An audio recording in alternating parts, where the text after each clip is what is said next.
क्यों बनावा दुकान क्या बनावा जी दुकान करा दे नहीं सकते गरीब आदमी गरीब ने बीमारी लग पै गई तो परेशानी है। उर्दू पॉइंट की वीडियोस देखने के लिए हमारा चैनल सब्सक्राइब कीजिए और बेल के आइकन पर क्लिक कीजिए ताकि आप हमारी तमाम आने वाली वीडियो से बाखबर रह सकें।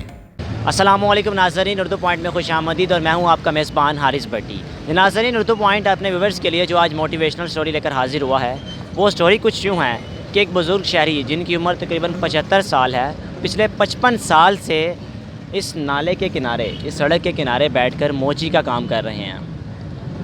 आप देख रहे होंगे कैमरे में पीछे कि अब तो काम करता आप देख रहे होंगे, ऊपर झोंपड़ी बनाकर यहाँ पे मोची का काम कर रहे हैं और अपने घर को लेकर चल रहे हैं। आइए इनकी ज़िंदगी की दास्तान जानते हैं कि आखिर इस बुढ़ापे में भी ये क्यों काम कर रहे हैं, क्या वजह है। आइए इनसे बात करते हैं। अस्सलाम वालेकुम बाबा जी। वालेकुम सलाम। बाबा जी तुसीं 55 साल तो बैठे हो इधर ते घर बार मतलब कि अपना आहो हैगा 2.5 कमरे जगह हैगी ਉਹਦੇ ਉੱਤੇ ਹੇਠ ਤੇ ਪਾਏ ਨਿਕ ਨਿਕੇ ਤੇ ਬੱਚੇ ਵੀ ਆ ਉਹ ਵਿਚਾਰੇ ਕੁਝ ਕਰਦੇ ਸੀ ਕਰਨੇ ਹੋ ਰਹਾ ਕੀ ਕਰਨਾ ਤੇ ਕਦੀ ਦੁਕਾਨ ਬਣਾਉਣ ਦਾ ਨਹੀਂ ਸੋਚਿਆ ਕਿ ਮੈਂ ਦੁਕਾਨ ਬਣਾ ਕੇ ਬਵਾਂ? ਕਿੱਥੋਂ ਬਣਾਵਾਂ ਦੁਕਾਨ ਕਿਹੜਾ ਬਣਾਵਾਂ ਦੋ ਯਾਰ ਉਹ ਨਹੀਂ ਜੀ ਦੁਕਾਨ ਕਰਾ ਦੇ ਨਹੀਂ ਸਕਦੇ ਗਰੀਬ ਆਦਮੀ ਆ ਨਾਲ ਦੇ ਬੈਠੇ ਰਾਤ ਨੂੰ ਮਸੇ ਲਾਡਾ ਖੁਰ ਕਰਕੇ ਚਲੇ ਜਾ ਕੇ ਮੱਛਰ ਲੜਾ ਕੇ ਚਲੇ ਜਾਂਦੇ ਆ। ਤੇ ਸਵੇਰ ਕਿੰਨੇ ਵਜੇ ਆਉਂਦੇ ਹੋ ਇੱਥੇ ਬੰਦੇ, ਕਿੰਨੇ ਵਜੇ ਅੱਡਾ ਲਾਉਂਦੇ ਹੋ? ਉਹ ਮੈਂ ਜਦ ਕੇ ਬਿਮਾਰ ਬੰਦਾ ਕਦੀ ਆਵਾਂ ਕਦੀ ਨਾ ਆਵਾਂ। ਅੱਜ ਮੈਂ ਰਹਿ ਚਲਿਆ, ਮੈਂ ਚਾਹੇ ਦਫਾ ਕਰੋ ਪਰ ਮੈਂ ਹਾਰ ਕੇ ਭਾਈ ਝੋਲਾ ਚੁੱਕ ਕੇ ਮੈਂ ਤੁਰ ਆਇਆ ਹੌਲੀ ਹੌਲੀ।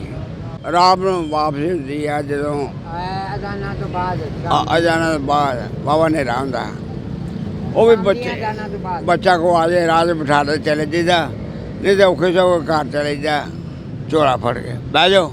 ਨੌਕਰੀਆਂ ਕਰਦੇ ਨਿੱਕੀਆਂ ਤਨਖਾਹ ਖਾਸ ਨਹੀਂ ਹੈਗੀ ਹੈਂ। ਕੋਈ ਦੁੱਧ ਲੈ ਆਉਂਦਾ, ਕੋਈ ਸਬਜ਼ੀ ਲੈ ਆਉਂਦਾ, ਕੋਈ ਆਟਾ ਲੈ ਆਉਂਦਾ, ਕੁਝ ਅਸੀਂ ਰੋਜ਼ਾਨਾ ਖਾਂਦੇ ਹਾਂ ਕਦੀ 150 ਹੈਂ, ਕਦੀ 200 ਜੇ ਜ਼ਿਆਦਾ ਕੰਮ 200।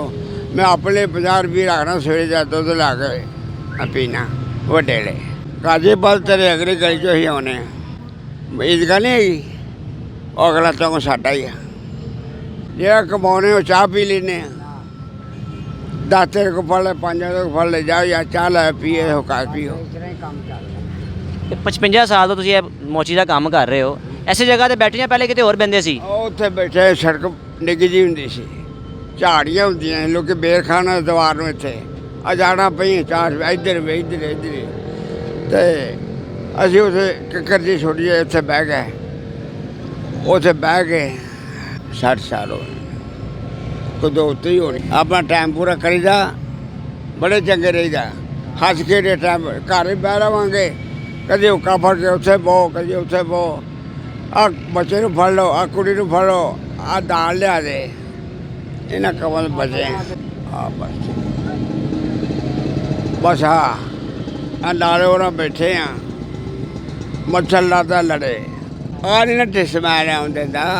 ਉੱਥੇ ਹੋਵਾਂਗੇ ਉਹ ਗੱਡੀ ਵਾਲੇ ਆਉਂਗੇ ਜਿਹੜੇ ਸਮਾਨ ਸਾਰਾ ਚੁੱਕ ਕੇ ਅੱਜ ਆਹ ਲੈਣ ਜਾਈਏ ਨਾ 80-90 ਦੀ ਆਉਂਦੀ ਹੈ।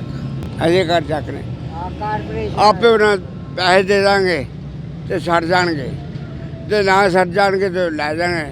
ਉਹਨੇ ਚੀਜ਼ ਨਹੀਂ ਜਿਹਨੇ ਜੁਰਮਾਨਾ ਪਾ ਦੇਣਾ। ਇਸ ਤੋਂ ਬਾਅਦ ਚੋਰ ਬਜ਼ਾਰੀ ਬੱਚੀ ਸਾਰੇ ਚੋਰ ਆ। ਇਹ ਹੁਣ ਪੈਸੇ ਗੌਰਮੈਂਟ ਜਮ੍ਹਾਂ ਕਰਾਉਂਦੇ ਆ। ਕਿੰਨਾ ਰੁਪਈਆ ਅਸੀਂ ਬੈਠੇ ਨਹੀਂ ਘਰ ਨਾਲੇ ਉਹਨਾਂ ਬੈਠੇ ਆ। ਉਹ ਭਰਾ ਨੇ ਬੈਠੇ ਬੜੇ ਤਾਵਨ ਸਰਨਾ ਕਰਦੇ ਆ। ਐਵੇਂ ਕੁਦਾਰ ਨੇ ਵੱਧੇ ਘੱਟਦੇ ਜਾ ਰੌਣਕ ਵਾਸਤੇ ਬੈਠੇ ਬਸ। ਹੋਰ ਕਮਾਈਆਂ ਕੀ ਕਰਨੀਆਂ। ਬਿਮਾਰ ਬੰਦੇ ਤੈਨੂੰ ਦੱਸਿਆ ਵੀ ਕਿਸੇ ਦਿਨ ਮੈਂ 4 ਦਿਨ ਨਹੀਂ ਆਉਂਦਾ, ਬਿਮਾਰ ਹੈ, ਸਾਹ ਚੜ੍ਹਦਾ ਅਤੇ ਆਪਣਾ ਬੜੀ ਬੁਖਾਰ ਚੜ੍ਹ ਜਾਂਦਾ, ਕਦੇ ਪਿਸ਼ਾਬ ਦੇ ਤੇਰੇ ਦੀ ਬੜੀ ਬਿਮਾਰੀਆਂ। ਗਰੀਬ ਨੂੰ ਬਿਮਾਰੀ ਲੱਗ ਪੈ ਗਈਆਂ ਤਾਂ ਪਰੇਸ਼ਾਨੀ ਹੈ।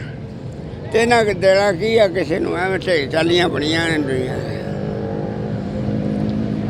ਉਦੋਂ ਆ ਅੱਲਾ ਦਾ ਬੰਦਾ ਆ ਗਿਆ ਹੀ, ਇਹਨੇ ਬੇੜਾ ਗਰ ਕਰ ਛੱਡਿਆ ਮੁਲਕ। ਆ ਟਮਾਟਰ ਵੇਖੋ ਰਾਨਮੰਦ, ਉਹ ਸੇਬ ਸਬਜ਼ੀ ਵਾਸਤੇ ਪੈਸੇ 5 ਲੱਖ ਸ਼ੁਕਰ ਕਰੇ ਹੈਂ। ਆਟੇ ਸ਼ੇਰ ਵਾਸਤੇ ਪੈਸੇ 5 ਲੱਖ ਸ਼ੁਕਰ ਕਰੇ। ਅੱਜ ਕੋਈ ਖੋਣੇ ਆ ਜਾ ਕੇ ਲਾਣੇ ਆ ਅੱਜ ਦੇ ਪਿੰਡ ਕਾਲੀ ਨਾ ਕਿਤੇ ਨਾ ਉਹ ਈਦ ਦੀ ਟਾਈਮ ਕਰ ਸਾਂ ਈਦ ਵਾਲੇ ਦਿਨ ਅਸੀਂ ਮੈਂ ਆਇਆ ਤੇ 120 ਦਾ ਕੰਮ ਕੀਤਾ ਛੋਟੀ ਨੂੰ ਉਹ ਵੀ ਪਿਛੇ ਟਾਈਮ ਤੇ ਛੁੱਟੀ ਕਿਦੋਂ ਕਰਦੇ ਹੋ? ਆਉਂਦੇ ਹੋ ਰੋਜ਼ਾਨਾ ਆਉਂਦੇ ਹੋ? ਛੁੱਟੀ ਨਹੀਂ ਹੈਗੀ ਅਸੀਂ ਛੁੱਟੀ ਟੋਕਰੀਆਂ ਚੁੱਕਣੀਆਂ ਨੇ ਆ ਕੇ ਬਹਿ ਰਹੇ ਨੇ ਹੱਸਦੇ ਖੇਡਦੇ ਨੇ ਸਹੀ ਸਮਾਨ ਹੈ ਨਾ ਇਹਨਾਂ ਦਾ ਭਲਾ ਬੱਚੇ ਜੀ ਆ ਮੌਲੀ ਸਾਹਿਬ ਉਹਨਾਂ ਦੀ ਡੇਢੀ ਰੱਖਦੀ ਦਾ ਥਲੇ ਪਾ और गंदे बुंदे सुताए से कई बार आना बजती है। हाँ तो ये देखो ना कैमरे में दिखाएं कि बाबा जी के हाथ देखें कि मजदूरी कर करके हाथ इनके बिल्कुल ख़राब हुए हैं। गोलियां डिस्पेंसर मिल जाते थोड़े पैसे 30 की पर्ची 20 की पर्ची 10 की पर्ची कई लेंदे ही नहीं अंदर उतों लाई दवाई पैसे नहीं लेते।